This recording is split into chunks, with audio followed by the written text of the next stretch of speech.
Okay, so we're going to finish up Chapter 13 with a little bit more information about stock markets and the kinds of returns. So if you remember before, we looked at historical returns on the stock market, and you saw an extreme amount of volatility from one year to the next, depending upon what happens, things like housing markets crashing and the Great Depression and other such things. But one thing I pointed out was that the returns, if you looked at the average returns based just on stock value, it wasn't 11%, which is a number I quoted. So I found this additional tool which allows you to find out, in this case, what is the return on the Standard & Poor's 500, which is a conglomeration of the 500 largest companies that are public companies. And there are funds where they basically buy stock on every company on the Standard & Poor's 500. How often do they move people on and off? Yeah, I mean there is people moving on and off the Standard & Poor's 500. I don't know when they update it.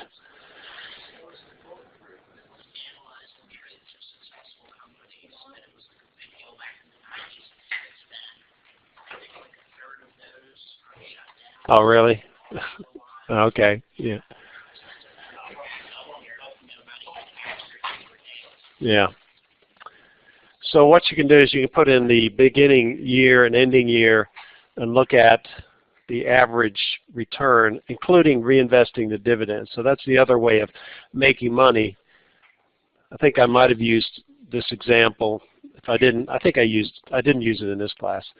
So when I worked for General Electric, I worked for them for 2 years after I got my master's degree, and when I left, usually have to work for a company for 5 years to become vested in their pension plan. So I wasn't vested, but I did get 2 shares of GE stock. So they sent me them in the mail, and I have not done anything with them except left them in there. And there's a few things that can happen. One is the stock price increases. Sometimes they take stock certificates and they split the stock. So if the stock's worth $100 a share, what they'll do is they'll make it $50 a share but give you an extra share. So you have the same value of the investment. They do that just because they don't want the share price to get so big that it just seems out of reach of buying it. So they would like, normally share prices are probably less than $100 a share. And also they reinvested the dividends. So you get dividends just like you get a part of the profits. And instead of giving you that money, they buy more shares of the stock. And that's the whole idea of dividend reinvestment. So I got 2 shares of stock, which I think I remember in 1982 when I left there, they were worth $200. I got two shares of stock, each worth $100. And I've left it in there, just let it accumulate, and now the shares are worth $5,000. So that was at a factor of 50-ish, something like that, 40, maybe 40 times, 50 times. Yeah, if it was 200 and it's 5,000, it was 20. Actually, it's a factor of 25. So if I had bought if I had the money and I had the knowledge, and if I bought 10,000 shares, $10,000 worth of shares back when I left, I would have $250,000 now. So that's a pretty big amount. If you go per year, I think I actually calculated it. I mean, it's reasonable, but it's not one of the better stocks. It's a kind of an average stock. So let's just look at some time periods here. This is the default is 10 years. So if you bought shares 10 years ago and you push the calculate button, what it does is it tells you what the total increase, so it's increased 69%. So if you had $10,000, the value of the stock would be now worth, if it was 10,000, it would be $16,900. Okay, that's how much you would have. And what they do is they give you an annualized rate of return. So this is to compare with the number that we used in that spreadsheet to look at whether we could afford retirement or not. So let me pull that up too, just so I can find that. So let's retirement calculator. Okay, so I'm going to pull that up to the top. We looked at this. Let me share that. So we're looking at the significance of this number right here, the return during accumulation. We used a 6% number. That's conservative. And just to show you the difference in the final amount, where does it tell you that? Gives you the, oh, here's the value of the savings. So at 6%, giving the defaults that they have, which I think was 10%, but no matching, just look at the relative differences, because it'll all be relative. The more, if you get twice as much money in, you'll have twice as much money when you finish. So at 6%, you have about $1 million after investing it for 40 years, each year putting in 10% of your salary. If you increase that to 11%, you have $3.5 million. So it's not, well, let's say you go from 6 to 12. So I'm doubling the rate of return. So at 6%, I get $1 million. If I double the rate of return, I've got 4.5 times the result. So this number has a huge impact on how much money you can accumulate through the years.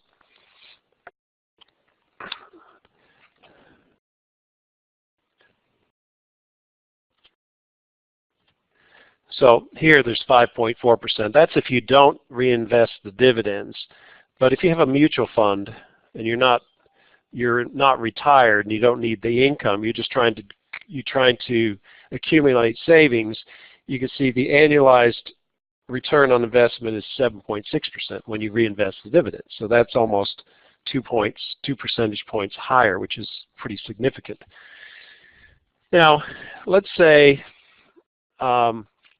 I went back, when I started working full-time after getting all my degrees, it was 1986.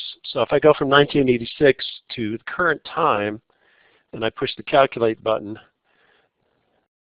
you can see that the rate of return based on the value of the stock is 7.8%. If you reinvest the dividends, it's up to 10.2%. So I'm getting close to that 11% that I kind of threw out there as being something that's realistic if you invest a lot in the stock market. Now you can't pick years where it was a bad decision. You know, if you bought in 2007, which was just before the stock market went down, and you invested it for a couple of years, like 2013, you actually only get around 1%. So, you know, stocks during that period of time were not that great. You know, another period of time, if I go back to 1926, and I invested until 1934 maybe, then I've lost 10%. You know, so there are periods of time when it goes down, but over the long run, if you take large periods of time, say for my example, my parents, my dad started working probably around full-time after World War II, 1947, and he retired in 1990, I think. Was it 1990? Yeah. Anyway, we'll put 1990. No, it was actually 1990. It seems during that period of time, the stock market reinvesting the dividends got almost 12%. So that's a huge, go back to the calculator, putting 12% in there, you can generate a lot of money. Now, he didn't have millions of dollars or anything like that, so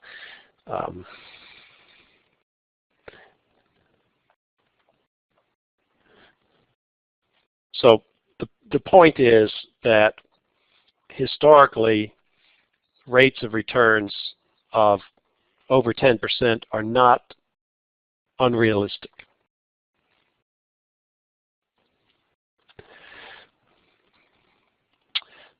So now I'm going to give you my words of wisdom.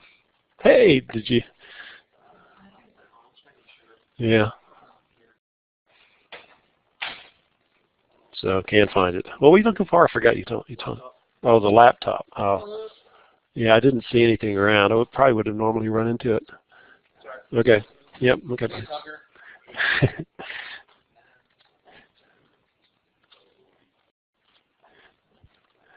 Okay. So I'm going to give you my. So what we learned in chapter 13 was we learned about how the value of savings, whether it's savings or stocks or anything like that, given an annual rate of return, we can calculate how much we accumulate over the years. We were given formulas basically for a given initial amount and what would be the final amount. The reality of most people is you put in a little bit each month automatically in your savings, and that adds up. There's no easy formula. And it's nowadays it's probably easier just to find a tool online that you can use. So you saw my retirement calculator there. You could use something like that to help guide you in deciding whether you're on the right path or not.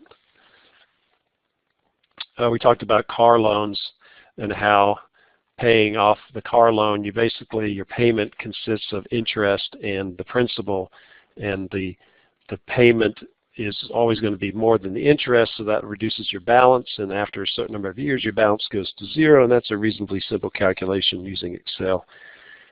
You also have talked about the average daily balance for credit cards. The bottom line there is you don't want to have a balance if you can help it. Okay, and then we talked about different strategies for retirement. We talked about 401ks and all that kind of stuff. So I'm just going to give you a little summary of my advice here, and it's not personal opinion. This is just pretty much a very conservative discussion. If I didn't do everything correctly during my career, I played it too safe, yeah. And if I had known more when I was younger, I probably would not have played it as safe, and I would have more money. I'm still okay anyway, so I'm not going to be greedy. But if I had less, if my jobs hadn't paid as much, and I hadn't been as thrifty, then I might have needed that to have been more. I would have been more reticent about not being more. What was the word you used? Risky, no, yeah, or a little bit more bolder in my investment choices. But okay, so first thing, college. So the things you want to minimize your debt coming out of college. That's not a surprise, right? So how do you minimize debt? Well, you go to a state school. That would be one thing that would be good. The tuition for state schools. You got to move to New York. Did you hear that? That New York is offering free tuition. So that's tuition. That doesn't mean room and board. So theoretically, if you live there and you could live at home, then you would have free tuition. And it's supposedly for middle-class families. So if your family makes more than $100,000, then you don't get benefit of that. But for normal people, that's a big deal. So in San Francisco, schools, yeah, there was some requirement that you work in the state for a number of years after. What's that? Yeah, and the New York thing was you had to live for however many years you went to college in New York. You had to stay and work in New York. Is it they also require?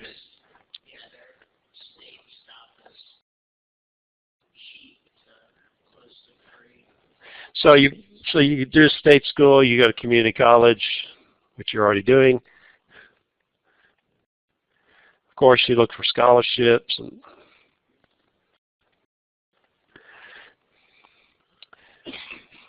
I mean, you use loans as if you have to, but you want to minimize using loans because those loans for school are actually a little bit more restrictive and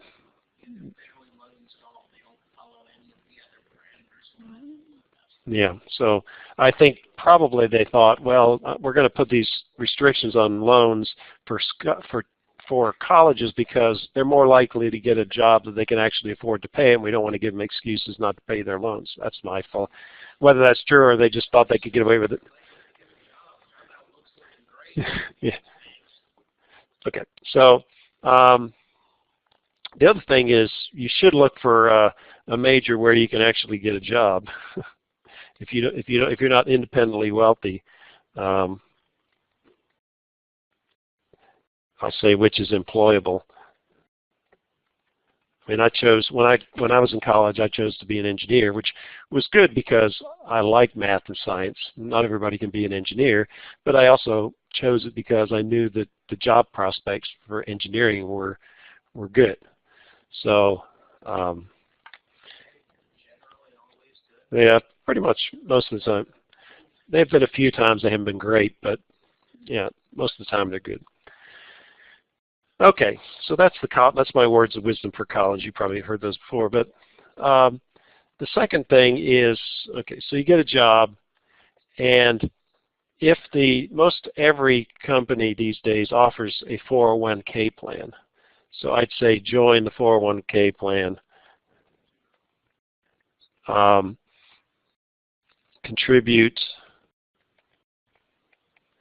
at least the amount the company matches, which a lot of times these days is 6%. So if you save 6%, the company will match 6%. You're saving 12% a year. There used to be this kind of rule of thumb: if you save 10% of your salary and put it into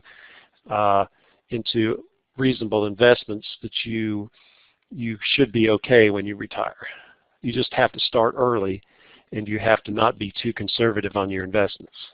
If you do either one of those, I didn't start till I was 28 because that was when I got I had jobs before then, but I didn't have anything that had a pension plan or a 401k plan. I went to school for a long time, so not because I failed, just because I went for a long time. But nowadays, I'm not even sure if they had 401k plans. I don't think that was implemented until after I'd been working for a while. But so once you do that, you'll typically be given a reasonably limited number of options. So it's not like you have 450 choices.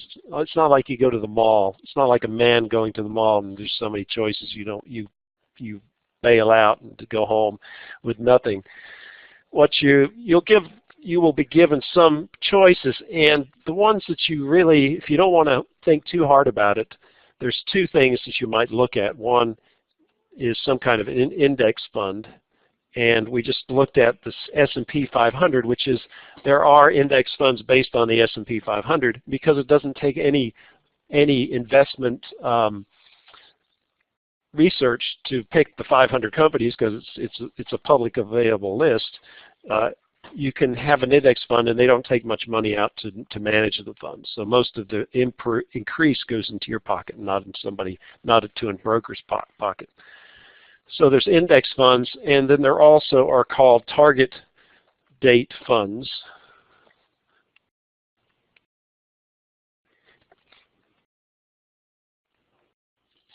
And what those do is you put in the year that you choose the year that you're going to retire, and it picks a series of different funds that are well diversified. And as you get closer to retirement, it decreases the exposure to stocks and increases the exposure to bonds to minimize your risk. So those are two that are usually something like this is available. And the key thing with these is diversification. Diversification, which just means that you don't just buy one stock. You don't listen to Uncle Fred who says, hey, I got a stock tip for you. It's the greatest stock ever. And there may be those cases that works out. But a lot of times it's because Uncle whatever his name needs some money and he's trying to steer you in the wrong direction, or he's trying to appear smarter than he is. So I wouldn't Tanner.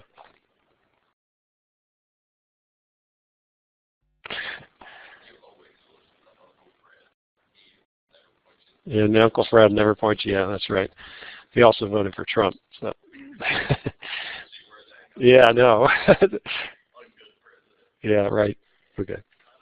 If you believe, yeah.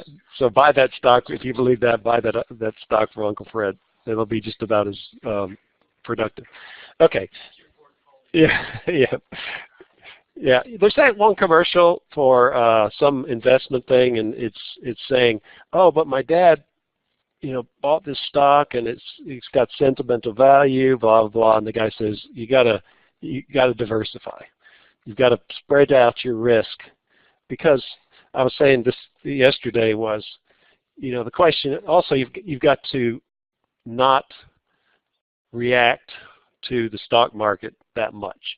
Because if the stock market's going down, I mean, if you were brilliant and you knew exactly when the stock market was going down, that's great. But most people aren't brilliant. They think it's going to come back when it doesn't. So like in 2008, when it first went down 10%, oh yeah, it's coming back, and then it kept going down. And by the time you really realize it's still not coming, it's not coming up anytime soon. It's too late. So you just have to leave it in there and hope for the best. And the two scenarios are it's going to come back up and everything's going to be fine, or it's going to keep going down and the whole economy collapses. And you're just your money's going to be worthless anyway, and people are going to come out with guns and rob you. So you hope that doesn't happen, but it's not going to. The options are you might have a little more money than the guy, but it's not going to buy anything. Anyway, so that's the.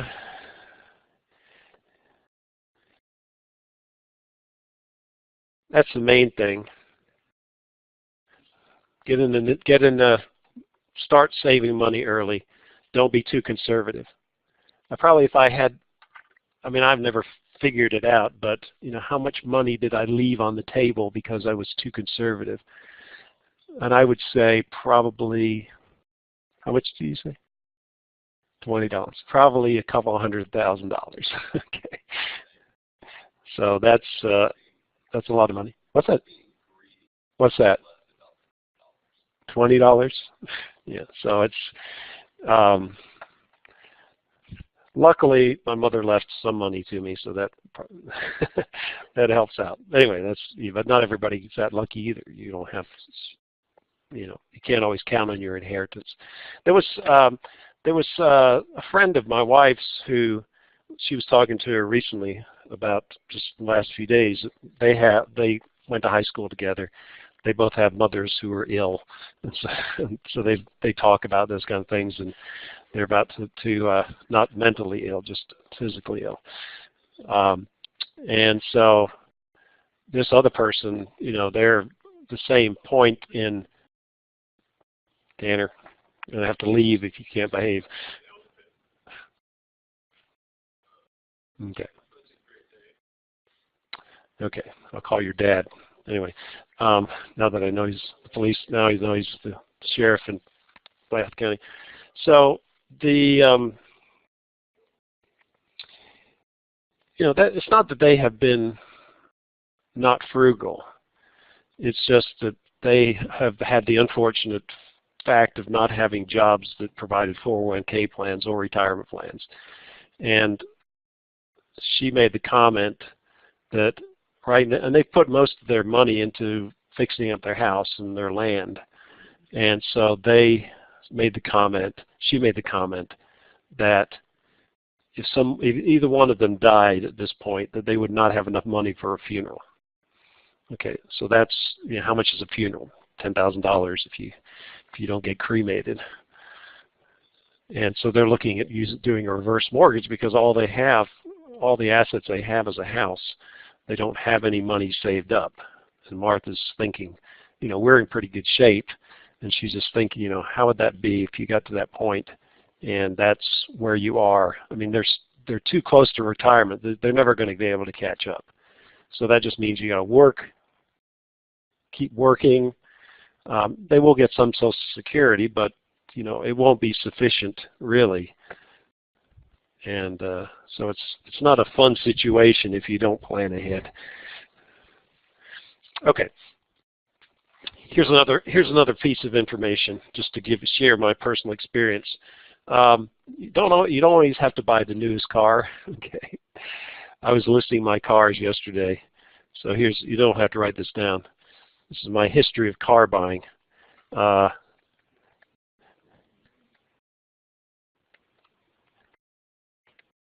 You'll see a trend here shortly.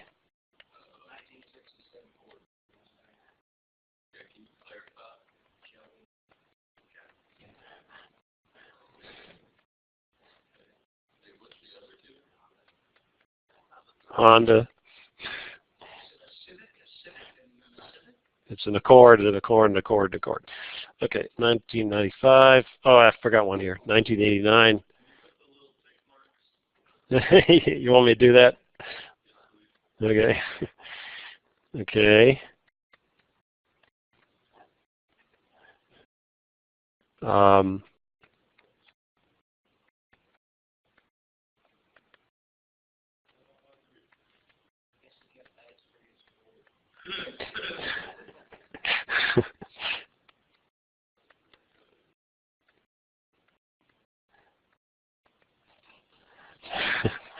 Okay, finally went to a Civic.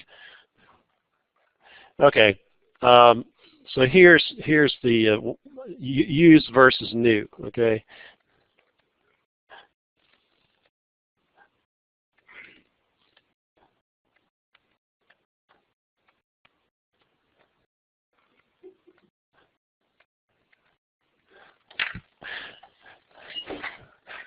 Okay, so you don't always have to have the newest car. You can buy cars that are used.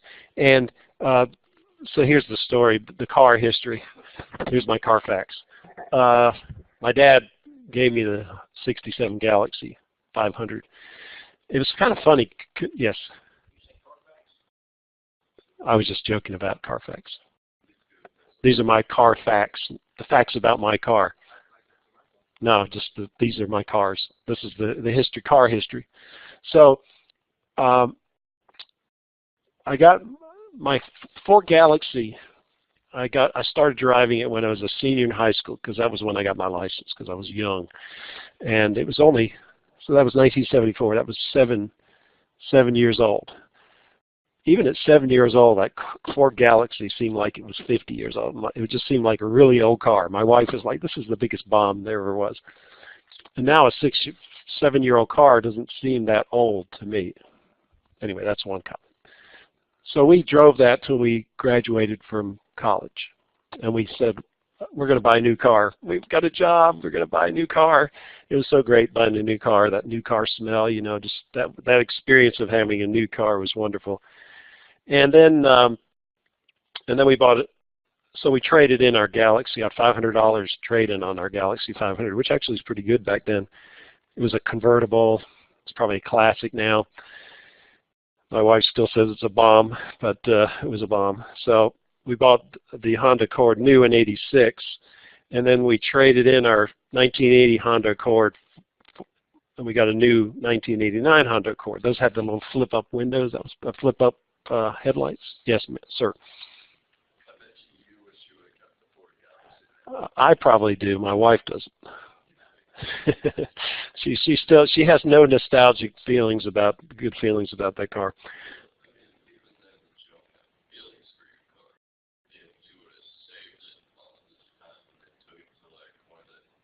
Yeah, probably got a reasonable price. Yeah. You think so? Okay. So anyway, the funny thing, the 1980 Accord, we had it 2 years in upstate New York, and it ended up rusting out so quickly. Anyway, so then we got to this point. The reason we bought we bought the 1995 Accord because we gave the 1989 Accord to our oldest daughter, so she'd have a car to drive. Then my wife wrecked this car, so she bought the 2000 Accord, and we gave the 1993 Accord. We bought the 1993 Accord for our younger daughter. So we ended up letting our kids have the older cars, and then we got the newer cars. But we never bought a new car between 1989 and 2010. That was a long time, but we saved a lot of money in the process. And so, again, that's just a little tidbit of advice. I don't have any regrets for buying used cars. Now that we're getting old, and I don't want to be stopped at the side of the road, once we might start thinking about buying a new car again, once the mileage is high enough that we're concerned about it. But anyway, I thought you might find that interesting.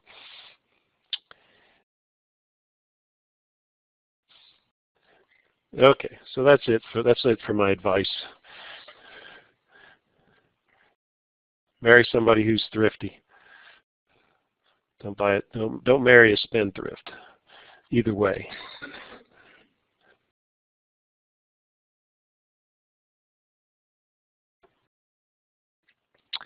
Okay, we're actually moving back to chapter 7 now.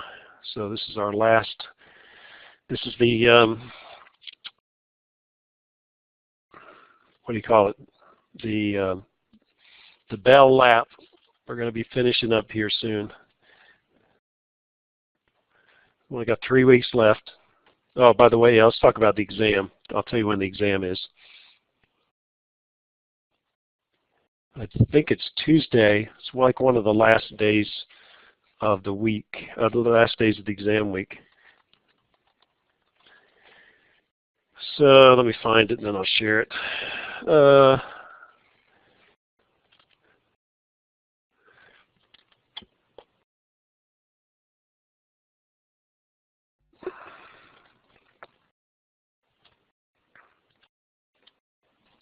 And if you have any questions about any other classes, I probably can show you you can find it out. So the way you read this is you look at when your class starts.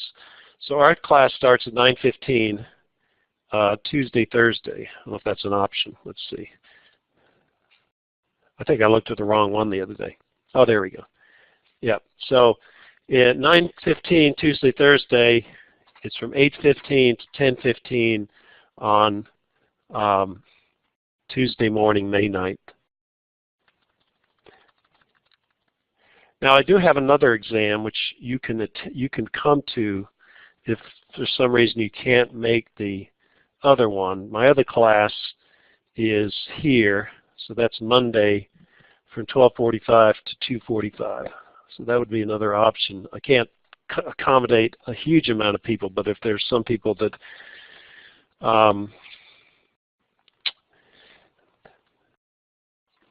so those are the two options. And I might even give you, if there's some reason you can't get up at 8:15 in the morning besides, I don't believe anybody is in this room at this time, so I might be able to give you a third. Well, what I can do actually is I can tell you when my other exams are at 8:15, so that's 3 of my 4 exams turn out to be at 8:15. But anyway, the scheduled exam time is at 8:15 on Tuesday, May 9th.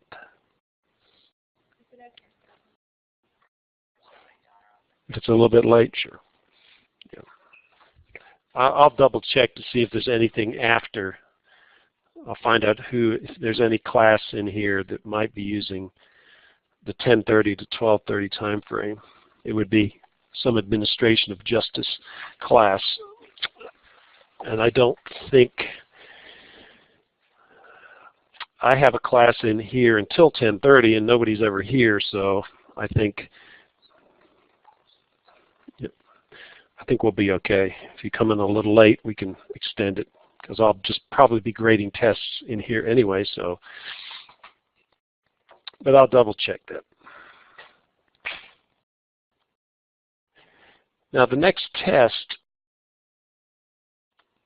which is our last test before the exam, will be on April 25th. So it's the Tuesday of the last week. So let me write that down.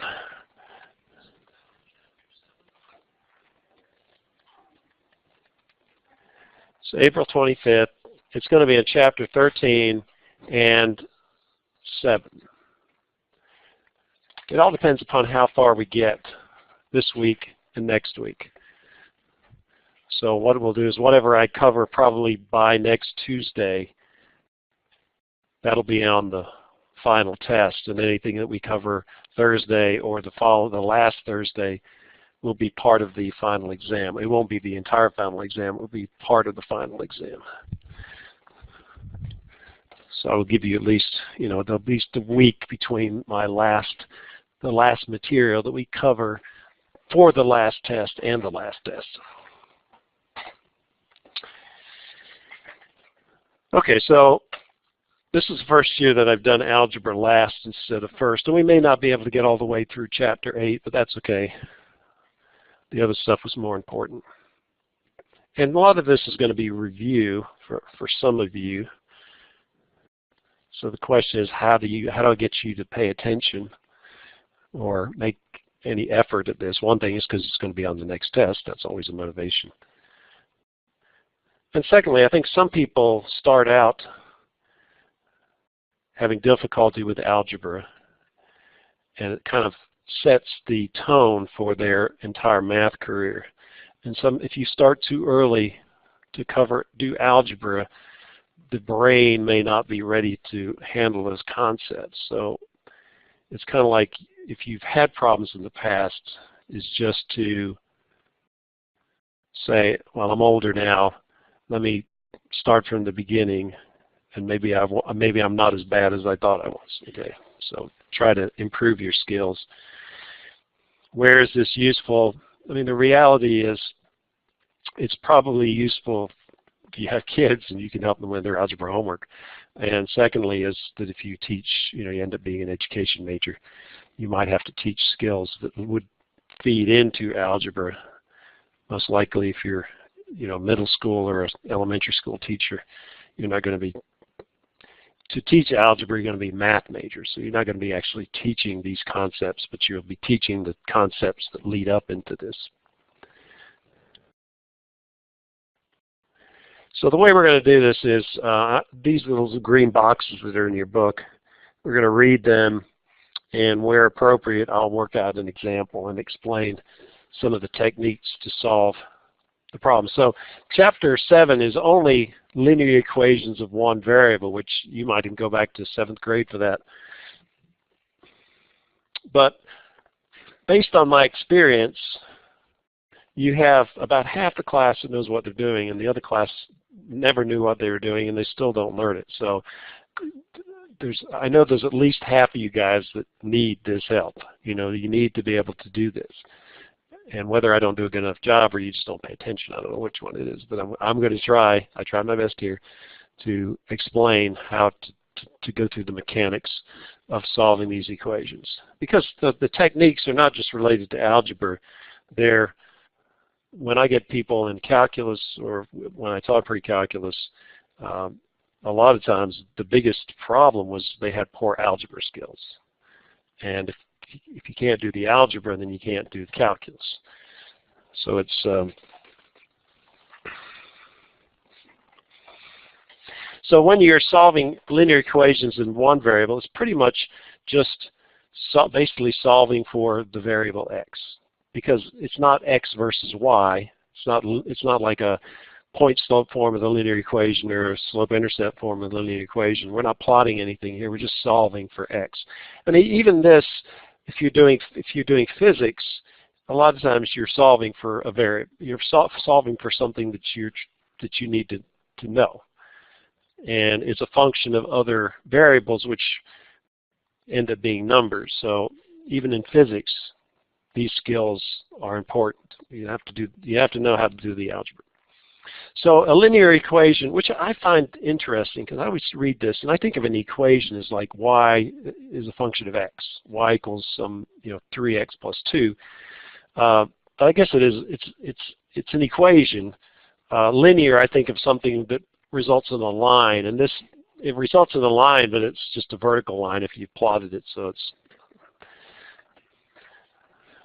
the linear part to me, but you don't really care about that. That's the linear part. I always have a hard time with.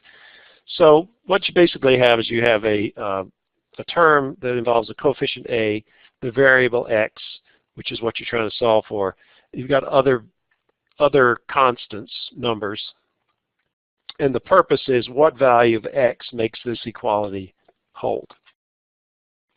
There's only one value. When you have a linear equation, there's only one solution. It's unique. In this case, they don't let a equal 0 because then you wouldn't have an equation. You wouldn't have any x term in there. You'd have 0 times x, which is 0.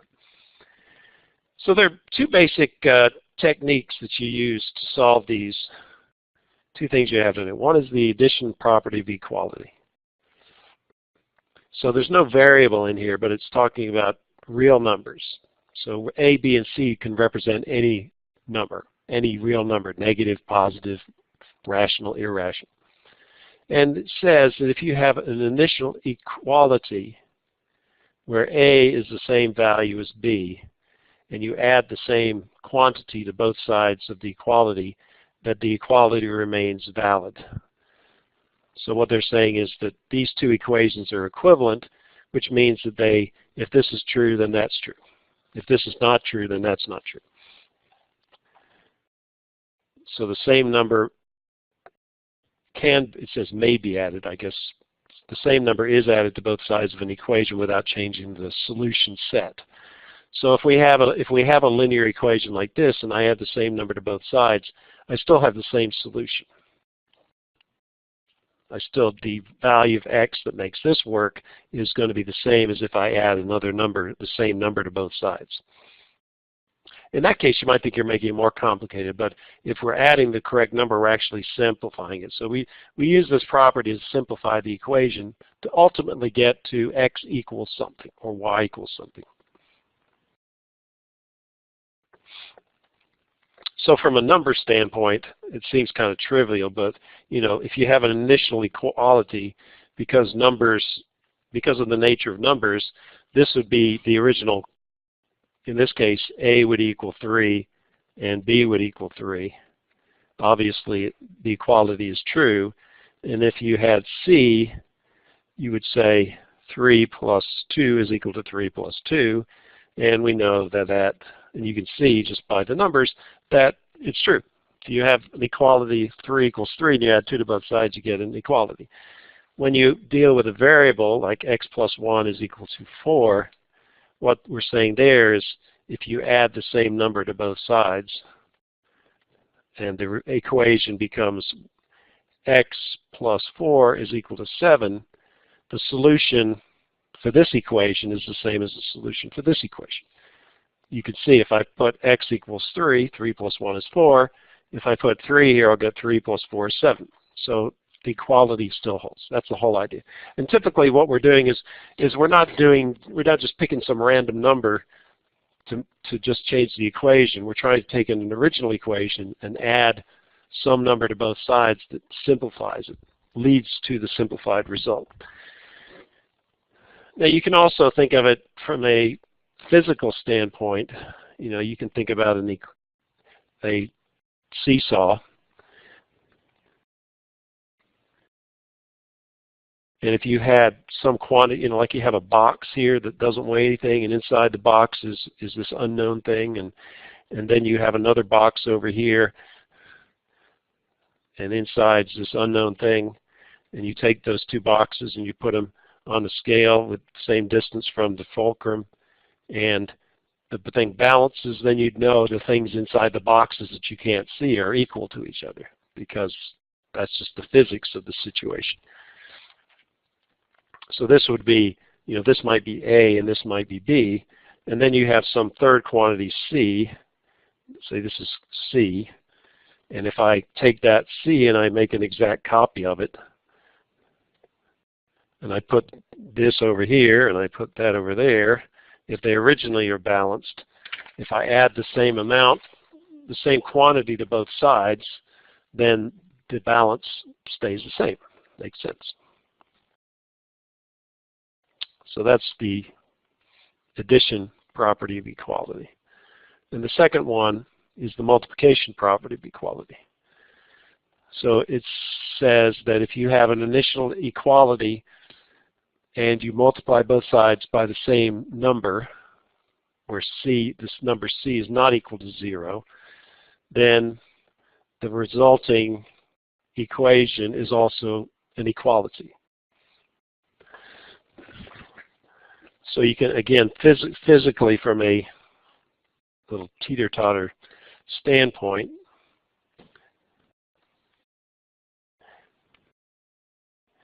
you can kind of think of, again, if I create this little box with something in it, and I oops, didn't mean to do that. So if we group those together, try to group that together. Okay, so it is, and we just make some clones of it. If I take the same thing and I put it on either side like that, then it's going to be balanced because it's the same thing. A and B. I could put A and B, but I'm going to just use C. Now if I make, let's say, 5 copies of this thing,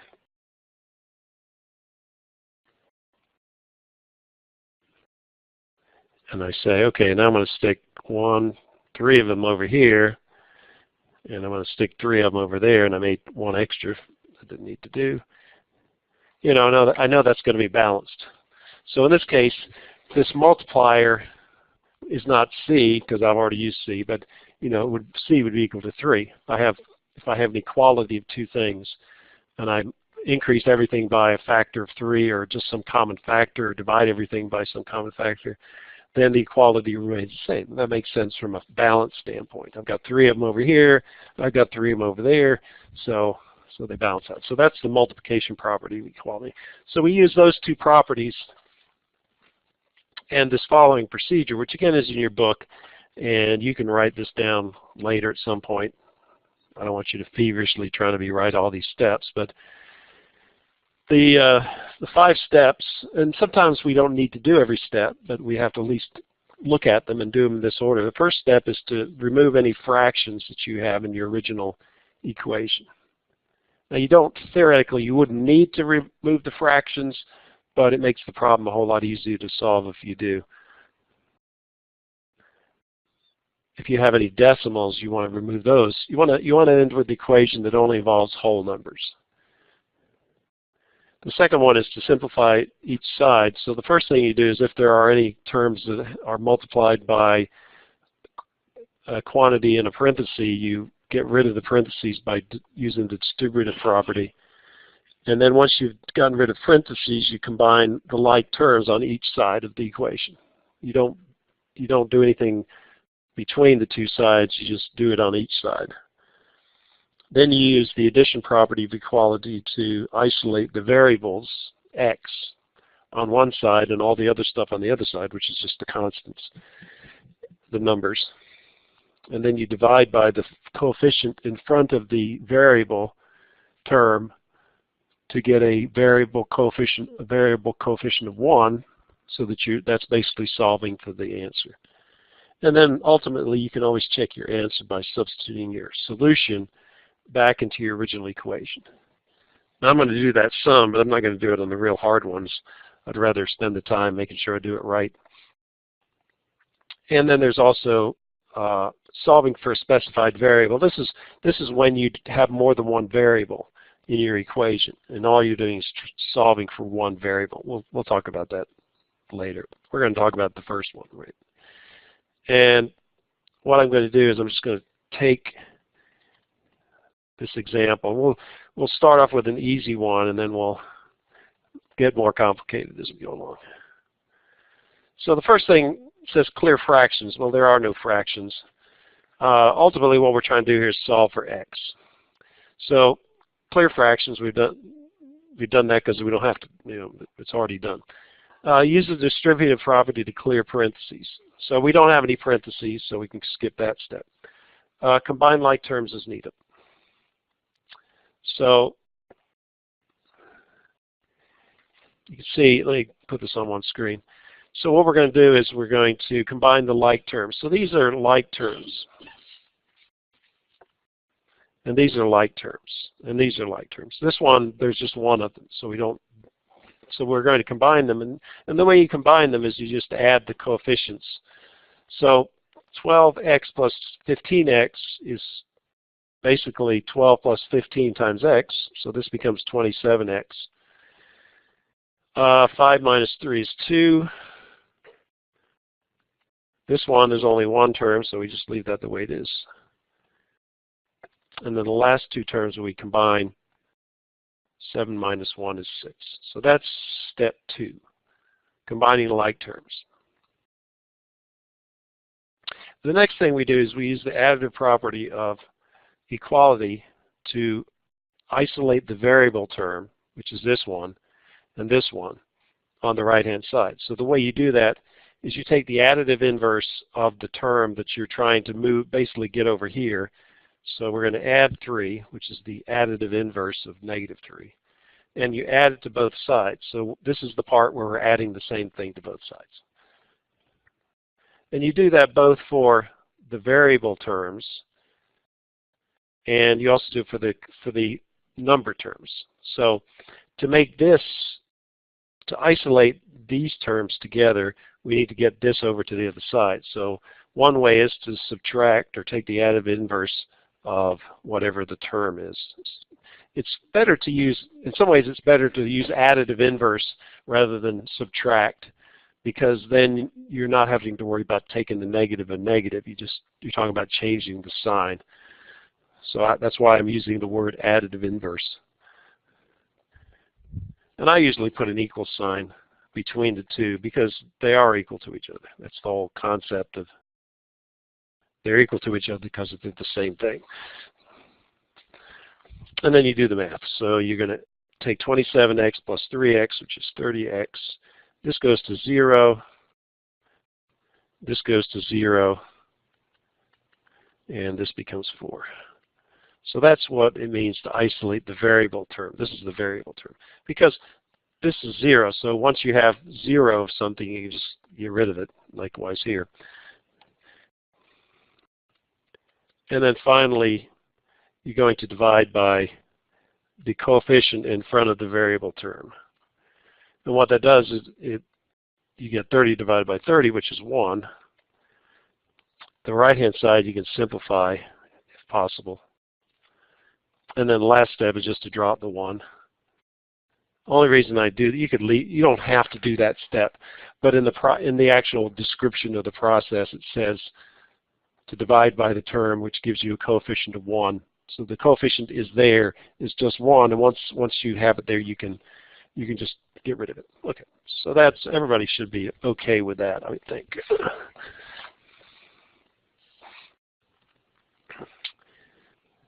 Okay, so let's make it a little more complicated. So what I'm going to do is I'm going to take this page. Actually, I think I already, let me take this. Clone. Put that there. Okay. So the next thing we have is, what if you have parentheses? So we're, again, adding complexity to the whole thing. So when you have parentheses, it says, use the distributive property to clear parentheses. So the key thing people make mistakes about when they do this part is, especially in the case we don't have it, but if this were negative and there's a negative inside the parentheses. So you just got to be careful to take into account the signs. Most people can multiply 4 times 2 and 4 times 3. Just be super careful about the signs when you multiply those together. Remember that this sign applies to both multiplications. in this case, most people don't have a problem getting it right here. I'll show you where people have a problem in a minute. Okay, so you multiply 4 times each one of these terms separately. Likewise, you take 3 and you multiply each one of those terms separately. So 3 times x is 3x, 3 times 7 is 21. And so once we've cleared the parentheses, we just continue on like we did last time. We combine these two terms, add the coefficients together. There's only one number term here. Likewise, on the other side, there's only one variable term. And then you combine the two number terms. So now I have simplified each side separately. So you should end up with 1 or 2 terms on each side. Then you use the addition property of equality. So I always like my variables to be on the left-hand side. So I need to get this number and eliminate that. So the only way you can eliminate it is by adding the additive inverse. And you do that to both sides. Same with, I want to eliminate this term from the equation, so I have to add the additive inverse. So the additive inverse of negative 12 is positive 12.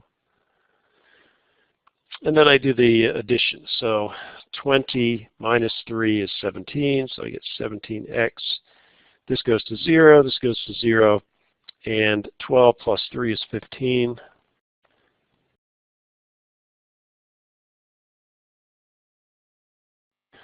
And then you divide by the coefficient in front of the variable term to get a 1 coefficient. In this case, you can't simplify it because there's no common factor between the two. Now I'm going to show you another way, which in this case you might say it's about the same. I don't really see an advantage, but when you get into more complicated stuff, it actually turns out to be more useful. At least that's been my experience. So rather than doing this step in this way, what you can think about is anytime you move a number from one side of the equation to the other, you change the sign. So the value stays, the size stays the same, but the sign changes. So what I could do is I could say, well, I want to get all the variable terms on the left-hand side. So if I take this variable term and I move it to the other side, by moving it, I change the sign of it. So this 3x on the right-hand side becomes negative 3x. Likewise, so I move this to the left-hand side, so it's not there anymore.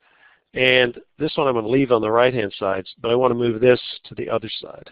So when I move negative 12 to the other side, I change the sign. And then I can combine like terms. So 20 minus 3 is 17x. 20x minus 3x.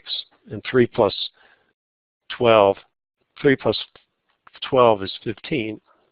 And then I can divide both sides by the coefficient, and I get the same answer. So what's the advantage of doing it this way versus doing it that way?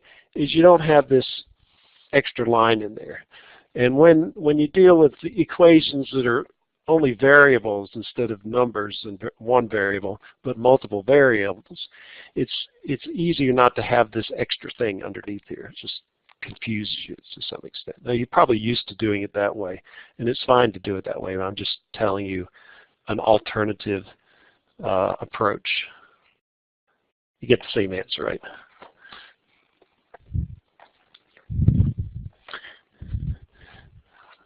Well, it doesn't save you any time. You don't have to write this line, but then you have to combine the like terms in this step. Okay, so here's another one. So why don't you guys go ahead and at least multiply it out and combine like terms and see what you get. Oh, I was going to tell you about, before you do that one, let's go back and tell you where people make mistakes.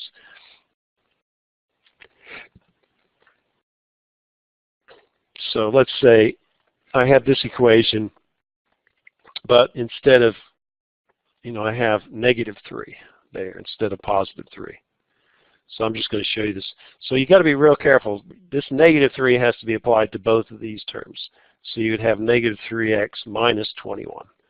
A lot of times people they'll see the -3 and they'll multiply it by x and they'll get that right, but then they forget about the negative sign and they multiply 3 times 7 and they add 21. So that would be one example. Another case would be, say, -2 times x minus 1.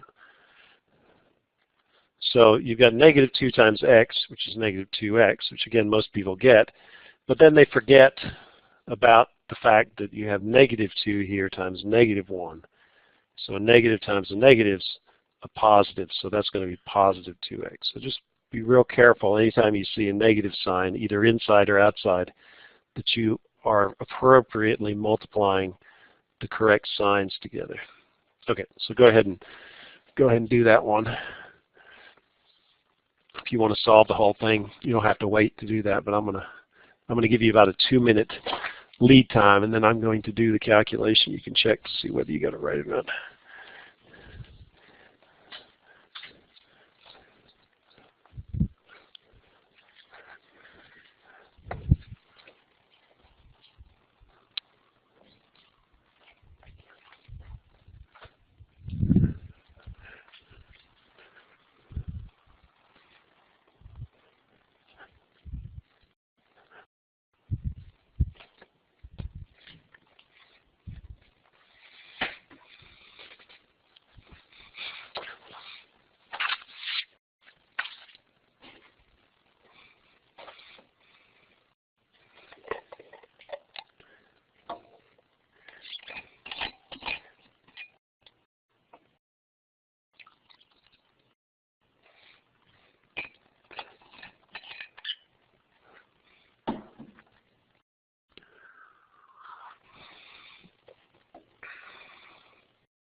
So here's one of those examples. -2 times 4 is -8, so don't forget the negative sign.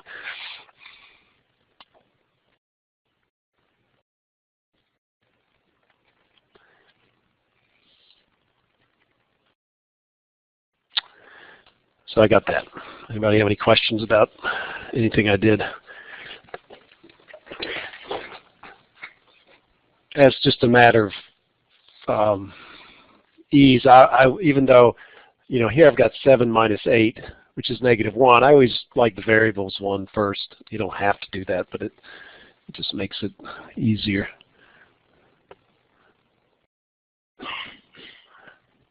So I've got a question for you guys. It's not anything to do with math, but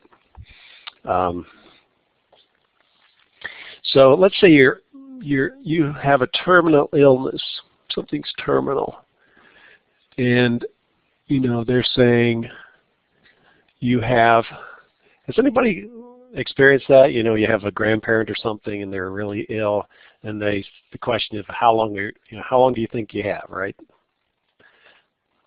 Have I got a week? I've got 2 days. It's interesting. I don't think doctors really know exactly. You can't give them a number.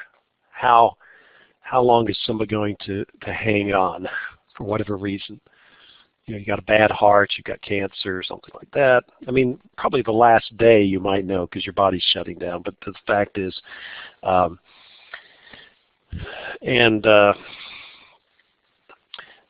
how many people think that if they were in that situation, it's the old question of physician-assisted suicide.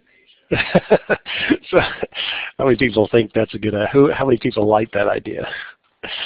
How many don't like that idea? How many people are ambivalent about that? I guess you didn't raise your hand. Nobody wants to do it. So the reason I'm mentioning that my mother-in-law's at that point, and she's gotten to the point where there's nothing they can do. She's got a bad heart, and my brother-in-law's he texted my wife, or maybe she talked to him, and she said she woke up yesterday and she says first thing she says to the nurse was, "Why am I still alive?" But the problem is you can't. Yeah. I'm not going to do it. You don't have to give any resources. I'm just saying it's an interesting, as you get older, you deal with those things more, and that's not the first time this has happened, but that's the first time somebody's actually said that question. And the problem is you can't predict. I mean, just because they say something's terminal, you can never predict how long it's going to take, and how the body is going to keep going on. The body is meant to go on. It'll fight, even though you know that it's hopeless. Your body, because it's meant for survival, wants to keep going on.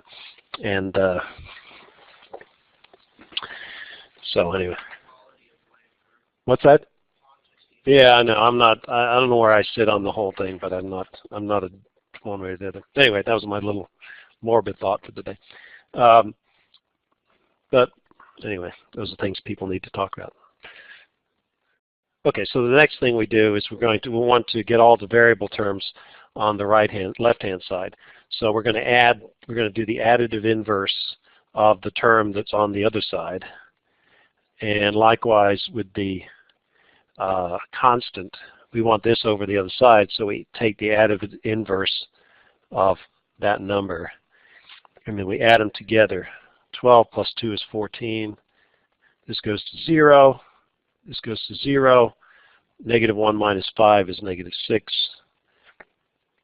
And then we divide by the coefficient in front of the variable term. You get x is negative 6 over 14, which then can be simplified into negative 3/7.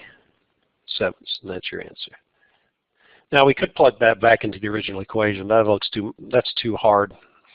Too much time to do that. Okay. The next two are adding the first part of the problem, which is getting rid of fractions. So to get rid of fractions, you multiply by some number, use the multiplication property earlier than you normally do. So we're going to use it earlier to remove the fractions, and we're going to use it later to solve for the variable. So the easiest way is just to multiply the two denominators together and multiply every term by that denominator. In this case, that's the only solution. If there was a number smaller than the product of these two that is a common term, the least common multiple, then you could use that as your common denominator. But in this case, they don't have any common terms, so the least common multiple is 12 anyway, which is the product of those two numbers. So what we're going to do, instead of dealing with fractions, we're going to get rid of fractions immediately. And then we're going to just deal with whole numbers. So if we take this entire expression and multiply everything by 12, the equality will remain the same. So you'll have 8x over 3 times 12 minus 2x over 4 times 12 is equal to negative 13 times 12. And typically, you've chosen this because this times that is the result, so you can group these numbers together and simplify those, and they'll simplify to a whole number. So what you end up with is 8x times 4. 12 divided by 3 is 4. And you'll have 2x times 3 is equal to negative 156.